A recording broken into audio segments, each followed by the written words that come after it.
আসসালামু আলাইকুম রহমতুল্লাহ বরকত। আসলে যে আপনাকে কষ্ট দেওয়ার সে আপনাকে অতি যত্ন করে দিবে, বুঝতে পারছেন?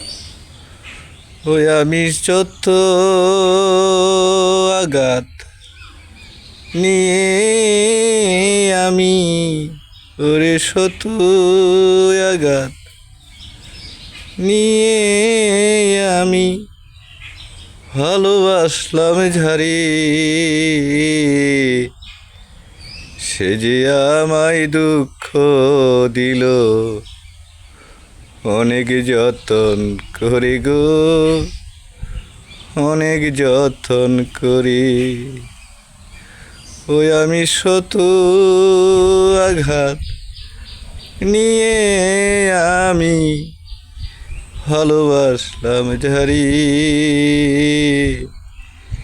সে যে আমায় দুঃখ দিল অতি আপন করে গো, অতি আপন করে।